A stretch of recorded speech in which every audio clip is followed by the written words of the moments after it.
Temporary respite came for a singer accused of blasphemy as the Court of Appeal in Kano has ordered a retrial of the death sentence handed to him. 24-year-old Yahaya Sharif Aminu was handed down a death sentence by a Sharia court in Kano on August 10, 2020, after he was allegedly found guilty of committing blasphemy in a song. The ruling against the resident of Sharifai in the Kano metropolis had drawn widespread condemnation among Nigerians. Despite the public outcry, the Supreme Council for Sharia in Nigeria asked the Kano state government to execute the court's judgment. Kano State Governor Abdullahi Ganduje had indicated his readiness to sign Sharif Aminu's death sentence if he failed to file an appeal within 30 days. But Sharif Aminu challenged the judgment before the State High Court. He had appealed the judgment in a suit filed through his counsel, Kola Alanipini, joined in the musician's suit as the respondents are the Attorney General of Kano State, Musa Lawan, and the Governor of Kano State, Abdullahi Ganduje. In the Court of Appeal session on Wednesday via Zoom, the court dismissed the death sentence. It, however, denied the musician bail and ordered his retrial before another Sharia court judge. The appeal panel comprised 3 judges.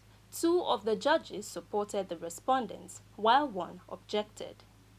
Rivers State Governor Nyesom Wike says persons conspiring to run the state down will be put to shame on the long run. The governor said he will do everything within his powers to ensure that those who do not have a good agenda are not allowed to run the state. Governor Wike spoke at the commission of the remodeled water lines building in Port Harcourt. River Governor Nyesom Wike strongly believes that there are indigenes of the state who are betrayers. He has, however, promised that their identities will soon be unveiled. This is coming as 2023 general elections draw close. While assuring to pass the baton to someone whose achievements will surpass his, he promised to ensure that anyone who intends to govern the state must come with a positive mindset. I will show you and I will publish their names and publish all their contracts. So all of you will know who is saying the truth and who is not saying the truth. Why will you change a winning team that has given you all this? Is there any need to change a winning team? No need. You don't know the one you go and bring now. You begin to run helter-skelter. And I have not allowed this state to go astray, to run into the hands of armed robbers. Visiting former governor of Kogi State, Ibrahim Idris, also used the opportunity to call on the governor to champion the cause of returning the People's Democratic Party, PDP, to winning ways. I say this because, as an elder, I can feel and I can see brighter days ahead of you in this great nation of ours. Governor Wike believes this is the right time for the citizens to harvest the dividends of democracy as portrayed in his administration. He has been commissioning different projects which, according to him, are for the betterment of its citizens. Traffic situation within Nigeria's Federal Capital Territory is gradually becoming a huge problem. Our research findings show that bad roads, careless driving, and increased traffic are the major causes of this gridlock. In the first part of this report, Clearview TV's Dorothy Monday gives us an insight into popular Gimbia Street, where she noticed a time bomb waiting to explode. The famous Gimbia Street in Abuja has become an issue of grave concern to many, as it is now a major hotspot for traffic in the city's capital. The traffic congestion experienced there at rush hours is better imagined. The street, once known for prostitution, has further developed, becoming a center for commercial businesses and corporate affairs. The street is equally known for its large buildings and narrow roads, with petty business owners running their enterprise by the roadside, with their customers stopping by to patronize them. The traffic, which starts from the peak time of 2 o'clock in the afternoon, is seen to largely affect the free flow of movement, causing massive congestion on the road. What can make matters worse is the sighting of a new complex known as the Dubai Mall. The building, as compared to other malls and buildings within the M-Virus, is the largest in both length and width. The question now is, who authorized this building to be sited on this street? Are there any traffic control measures for the forthcoming storm which is about to visit the street? And does this mall have adequate parking spaces for its future customers? Efforts to get this information from relevant organizations responsible for the building, management and development in the city's capital have proven unfruitful as officials have refused to speak. We are intensifying our desire, however, to get the relevant people at the Federal Capital Development Authority (FCDA) to answer our questions. Dorothy Monday, reporting for Clearview Television. Nigerian electricity workers have suspended their nationwide strike, which led to total blackouts in different parts of the country.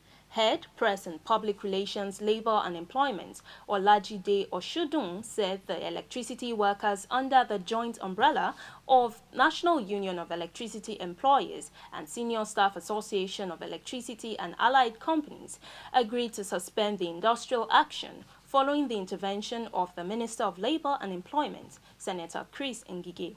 Ngige had summoned an emergency conciliation meeting between the federal government and the electricity workers on Wednesday to resolve the issues that precipitated the industrial action. The issues are the alleged contravention of their conditions of service and career progression, stigmatization of electricity staff by the Office of the Head of Civil Service of the Federation, and refusal of the market operators to fund the payment of entitlements of ex-PHCN staff as agreed in the December 2019 agreement. At the end of the meeting, which lasted about 4 hours, the Secretary General of NUEE, Comrade Joe Ajero, agreed to suspend the strike. He said they would take a pause on the industrial action and wait for 2 weeks as agreed at the meeting for the government to address their grievances. The issues that we had, I thank the Honorable Minister and the Minister of State for Power for their maturity in handling these issues that we brought up. Yes, these issues could have been tackled earlier on if there was the rightful communication with all parties. But well, as we have said, we've been given 2 weeks to wish to report back to the full House. Well, we assure the nation that such crisis will be nipped in the bud before it escalates. Does it mean that we are going to have light? Yes. Yes, we are going to have light today. It's been 3 weeks since some members of the Nigerian Senate, led by the Senate Minority Leader, Philip Aduda, staged a walkout during a plenary where attempts to serve a 6-week impeachment to President Muhammadu Buhari over the nation's worsening insecurity was stalled.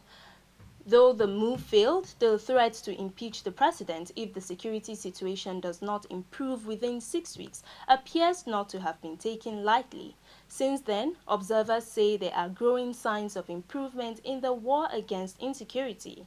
In this report, our correspondent takes us through some of the recent successes in the Nigerian security sector. President Muhammadu Buhari has faced threats of impeachment by the National Assembly for at least 4 times since he assumed office in 2015. In the past, those threats of impeachment were initiated by a motley crowd of lawmakers, with those elected on the ticket of the ruling All Progressives Congress (APC) forming the springboard.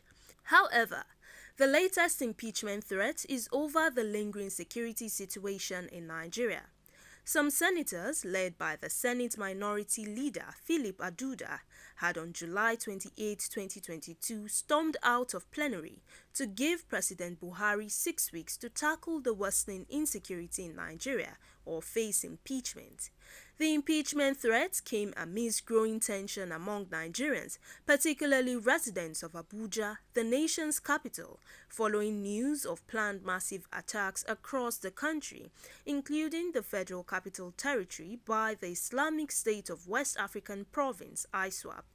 The fear was further fueled by the recent attack on the Kuje Correctional Center by terrorists, the ambush of personnel of the Brigade of Guards by terrorists, and the attack on a military checkpoint on the Abuja-Kaduna Express Road. Ahead of the 6-week ultimatum handed by the group of senators to President Buhari, expected to lapse by the second week of September 2022, one cannot help but notice the administration seems to have girdled up its belt to step up the fight against the terrorists in order to ensure that the impeachment move never sees the light of day.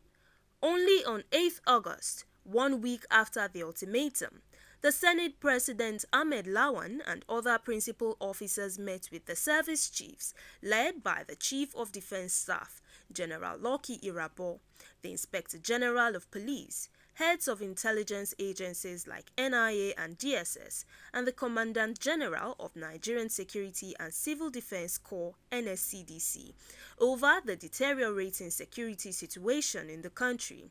The meeting reached a decision to change strategy in the fight against insecurity and terrorism, with the CDS directing troops to show no mercy in decimating terrorists and insurgents.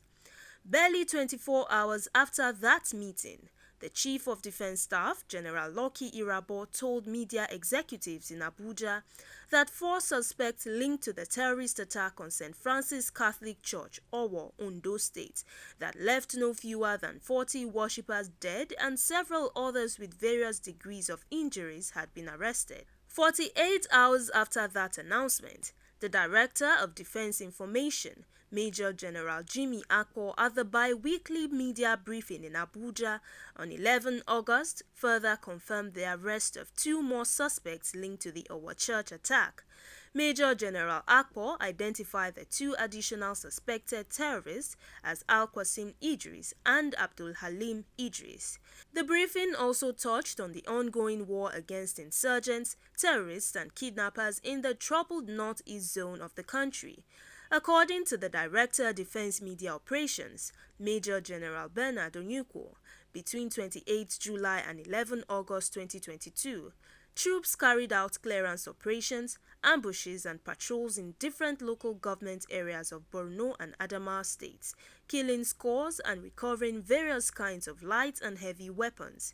He also disclosed the killing of a notorious bandit, Alhaji Abdul Karim Lawal, who had been on the wanted list of security agencies for months, and 27 of his foot soldiers by the aggressive bombardment of the Nigerian military airstrikes in Katsina State earlier on August 6.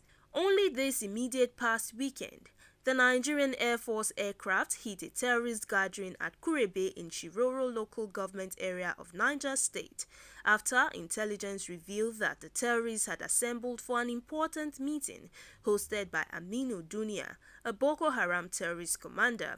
One of the notable successes of security agencies in the last 3 weeks was the release of 7 more kidnapped passengers of the March 28 train attack in Kaduna State, after spending 135 days in the custody of terrorists.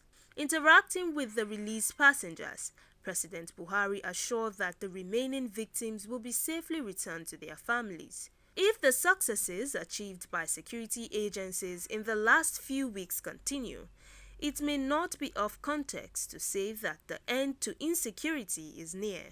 For many Nigerians, could the impeachment threat by Senate to President Buhari be working magic?